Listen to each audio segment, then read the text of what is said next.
1 Maccabees chapter 13. Simon as leader. When Simon heard that Trypho was gathering a large army to invade and ravage the land of Judah, and saw that the people were trembling with terror, he went up to Jerusalem. There he assembled the people, and exhorted them in these words, You know what I, my brothers, and my father's house have done for the laws and the sanctuary, what battles and hardships we have seen.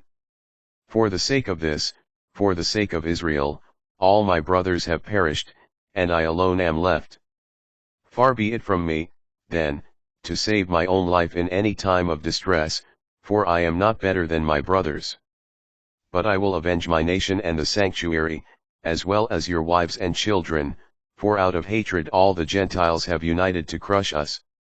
As the people heard these words, their spirit was rekindled. They shouted in reply, You are our leader in place of your brothers Judas and Jonathan. Fight our battles, and we will do everything that you tell us. So Simon mustered all the men able to fight, and hastening to complete the walls of Jerusalem, fortified it on every side. He sent Jonathan, son of Absalom, to Joppa with a strong force. Jonathan drove out the occupants and remained there. Trypho's deceit. Then Trypho moved from Ptolemy with a large army to invade the land of Judah, bringing Jonathan with him as a prisoner. Simon encamped at Adidot, facing the plain. When Trypho learned that Simon had succeeded his brother Jonathan, and that he intended to fight him, he sent ambassadors to him with this message. It was on account of the money your brother Jonathan owed the royal treasury in connection with the offices that he held, that we have detained him. Now send 100 talents of silver, and 2 of his sons as hostages to guarantee that when he is set free he will not revolt against us, and we will release him. Simon knew that they were speaking deceitfully to him. Nevertheless, for fear of provoking much hostility among the people, he sent for the money and the boys. Lest the people say Jonathan perished because I would not send Trypho the money and the boys. So he sent the boys and the 100 talents, but Trypho broke his promise and would not release Jonathan. Next Trypho moved to invade and ravage the country. His troops went around by the road that leads to Adora, but Simon and his army moved along opposite him everywhere he went. The people in the citadel kept sending emissaries to Trypho, pressing him to come to them by way of the wilderness, and to send them provisions. Although Trypho got all his cavalry ready to go, there was a very heavy snowfall that night, and he could not go on account of the snow. So he left for Gilead. When he was approaching Bascama, he had Jonathan killed and buried him there. Then Trypho returned to his own land. Jonathan's tomb. Simon sent for the remains of his brother Jonathan, and buried him in Modin, the city of his ancestors. All Israel bewailed him with solemn lamentation, mourning over him for many days.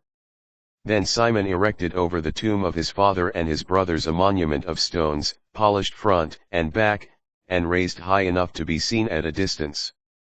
He set up 7 pyramids facing one another for his father and his mother and his 4 brothers.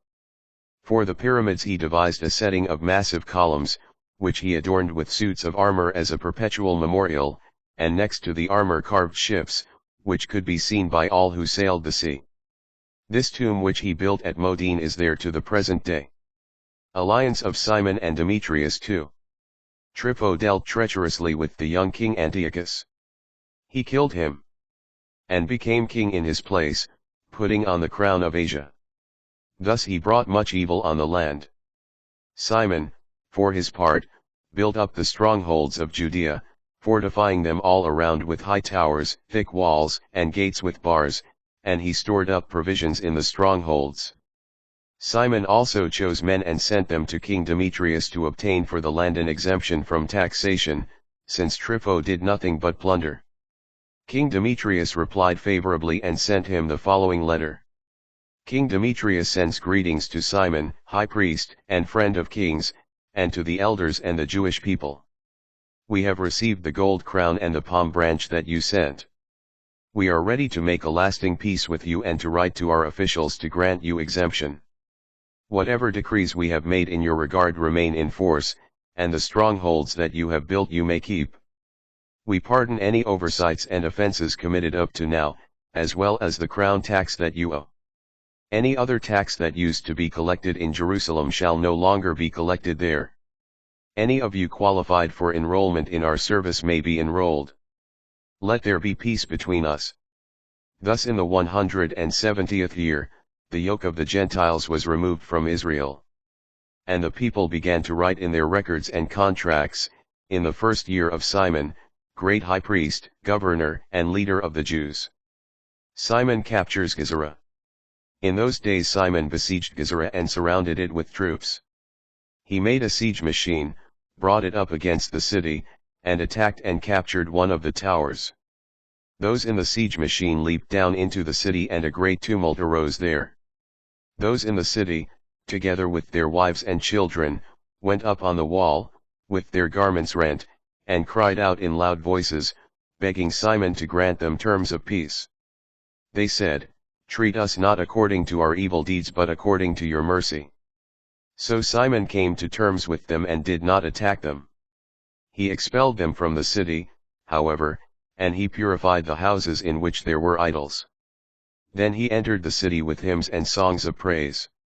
After removing from it everything that was impure, he settled there people who observed the law. He improved its fortifications and built himself a residence. Simon captures the citadel.